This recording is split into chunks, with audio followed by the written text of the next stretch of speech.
नमस्कार, बहुत स्वागत आपका। मैं हूं आपके साथ सचिन पाटिल। आप देख रहे हैं INS 24/7।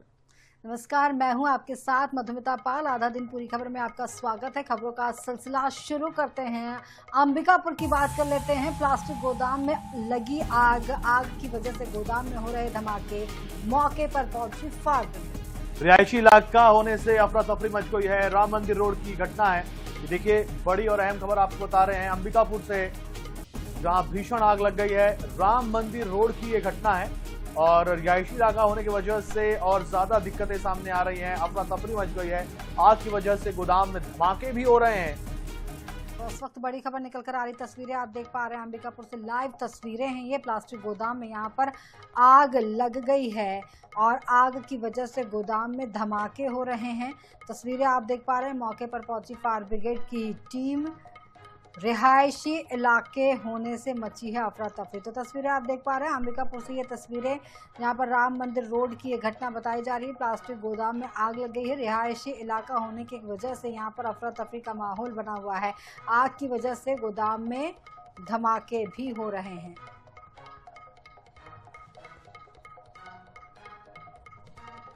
राम मंदिर रोड की ये घटना है। तस्वीर आपको हम दिखा रहे हैं घटना से जुड़ी। प्लास्टिक गोदाम में भीषण आग लग गई है। रुक रुक कर धमाके भी हो रहे हैं और आग की वजह से गोदाम में धमाके हो रहे हैं।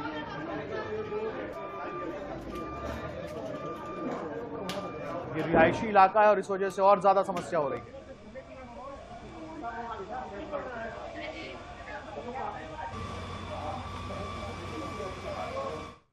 चलिए, भिंड से खबर आपको बताते हैं। कैफे में युवक पर जानलेवा हमला। हमलावर लाठी डंडे लेकर कैफे में घुसे।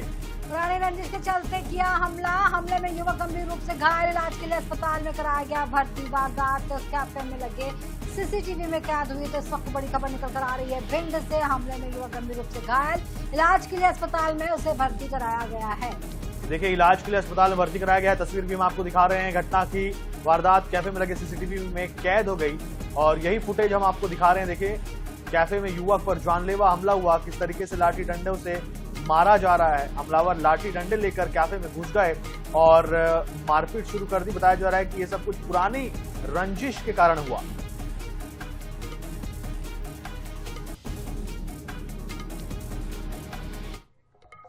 बड़ी खबर इस वक्त जबलपुर से आ रही है। बरगी नहर में डूबी 3 लड़कियां। नहर में नहाते समय फिसला पैर। रेस्क्यू में अब SDRF की टीम जुट गई है। शादी समारोह में रिश्तेदार के घर ये तीनों लड़कियां आई थी। बरगी बांध से नहर का पानी अब बंद करा दिया गया है और तलाश की जा रही है।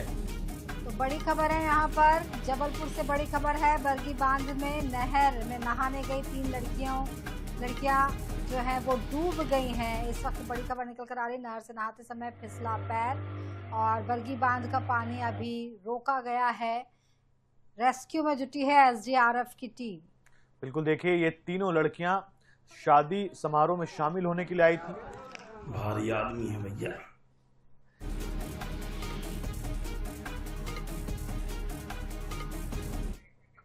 ग्वालियर में महिला आरक्षण को लेकर सियासत तेज हो गई है। फूलबाग चौराहे पर महिला कांग्रेस नेत्रियों ने धरना देकर के जोरदार विरोध प्रदर्शन किया। हाथों में महिला आरक्षण लागू करो की तख्तियां लेकर कार्यकर्ताओं ने सरकार के खिलाफ नारेबाजी की। खास बात यह रही कि प्रदर्शन के दौरान महिलाओं ने भजन गाकर अनोखे अंदाज में विरोध जताया। महिला कांग्रेस ने आरोप लगाया कि सरकार जानबूझकर महिला आरक्षण लागू करने में देरी कर रही है और इसे आगे टालने की कोशिश हो रही है। साथ ही महिलाओं की राजनीतिक भागीदारी को लेकर भी सवाल उठाए गए हैं। प्रदर्शन के दौरान पुतला दहन की कोशिश भी की गई, जिससे माहौल और गर्मा गया।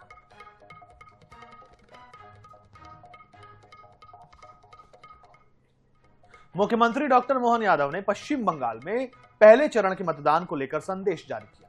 उन्होंने सोशल मीडिया पर पोस्ट कर कहा कि चुनाव लोकतंत्र का महापर्व है और मतदान हर नागरिक का अधिकार ही नहीं, कर्तव्य भी है। उन्होंने मतदाताओं से अपील की कि वे राज्य की प्रगति और बेहतर जीवन के लिए अपने मताधिकार का जरूर उपयोग करें।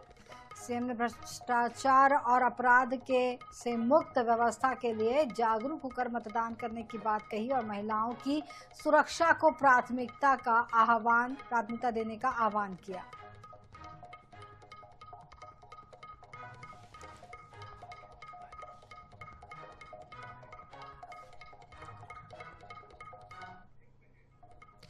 महान क्रिकेटर सचिन तेंदुलकर ने बुधवार को आदिवासी जिले दंतेवाड़ा का दौरा किया।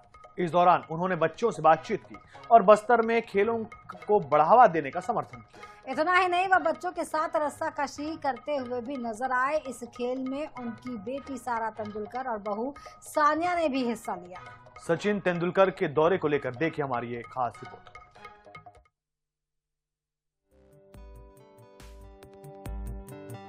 छोटा मैदान, खिलाड़ियों का शोर और इधर उधर उछलता वॉलीबॉल। अगर आप सोच रहे हैं कि ये कोई साधारण मैच है तो आप गलत सोच रहे हैं। गौर से देखिए, आदिवासी किशोरों के साथ वॉलीबॉल खेलने वाला कोई और नहीं, साक्षात क्रिकेट के भगवान कहे जाने वाले सचिन तेंदुलकर हैं। मास्टर ब्लास्टर को अपने साथ पाकर बस्तर के खिलाड़ियों का उत्साह 7वें आसमान पर था।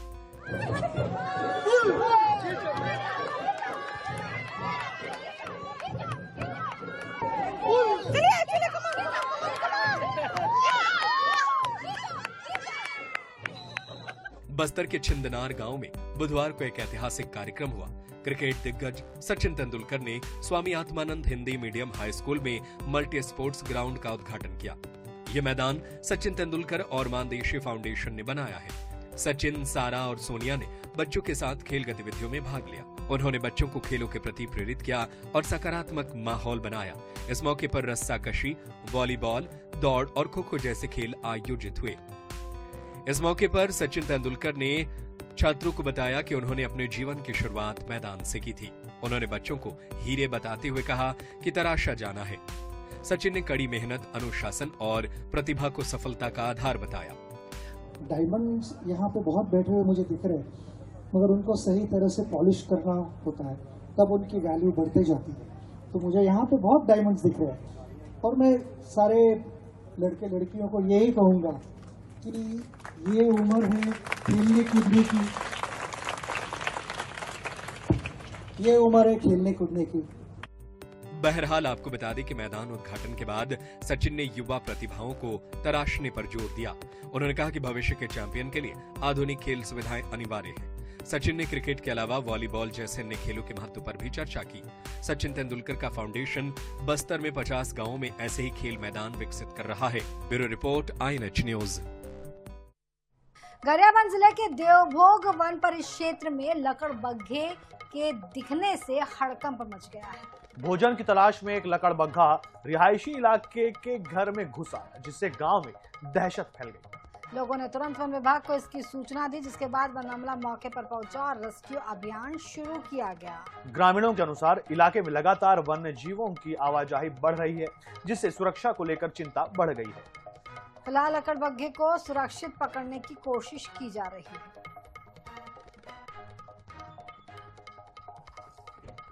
सतना में बुधवार शाम उस वक्त हड़कंप मच गया जब एक पागल कुत्ते ने करीब 40 लोगों को अपना शिकार बनाया है। सभी लोग इलाज के लिए जिला अस्पताल पहुंचे। सभी को प्राथमिक उपचार के बाद रेबीज का इंजेक्शन लगाया गया। घटना के बाद रीवा रोड से लेकर अस्पताल चौराहा तक दहशत का माहौल बना हुआ है। लोग जान बचाने के लिए दुकानों और घरों में छिपने को मजबूर हो गए। प्रत्यक्षदर्शियों के अनुसार गहरा नाला क्षेत्र में कुत्ते ने अचानक राह चलते लोगों पर हमला करना शुरू किया। शुरुआत में लोगों ने इसे सामान्य घटना समझा, लेकिन जैसे जैसे हमले बढ़ते गए स्थिति गंभीर होती चली गई। कुत्ते ने गहरा नाला से माहेश्वरी स्वीट्स तक 20-25 लोगों को घायल किया। इसके बाद वह खेरमाई रोड, खोवा मंडी, अस्पताल चौराहा होते हुए रेलवे स्टेशन के रास्ते में अन्य लोगों को अपना शिकार बनाया।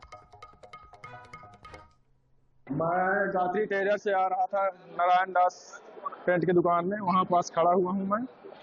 वहाँ पास जैसे मैं बाइक रोकता हूँ, उसी वक्त मेरे पैर में आके हमारा कुत्ता, वही पागल कुत्ता काट लेता है। हमारा कुत्ता भूरा भूरा कलर का, भूरा, कम से कम मेरे देखते देखते 10 लोगों को काटा वो आपके मेरे सामने।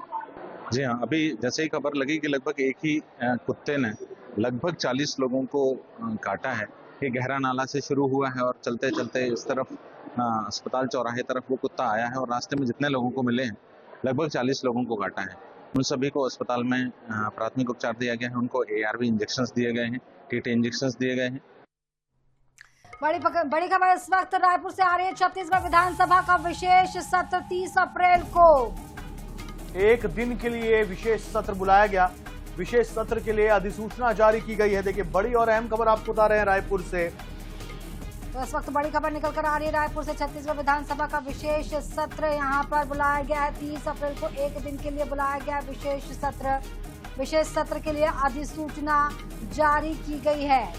बिल्कुल, तो देखिए छत्तीसगढ़ विधानसभा का विशेष सत्र 30 अप्रैल को एक दिन के लिए ये विशेष सत्र बुलाया गया है और इस विशेष सत्र के लिए अधिसूचना भी जारी कर दी गई है। रायपुर से इस वक्त की बड़ी और अहम खबर आपको बता रहे हैं।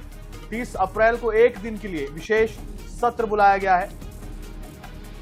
नारी शक्ति वंदन अधिनियम संशोधन अधिनियम को लेकर के जिस तरीके से मुख्यमंत्री विष्णुदेव साय ने इस बात की जानकारी पहले भी दी गई थी कि एक दिन का विशेष सत्र विधानसभा का बुलाया जाएगा, तो ये वही विशेष सत्र है। छत्तीसगढ़ विधानसभा का विशेष सत्र 30 अप्रैल को एक दिन के लिए बुलाया गया विशेष सत्र।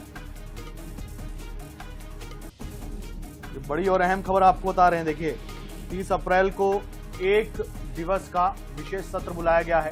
रायपुर से ये खबर आपको बता रहे हैं।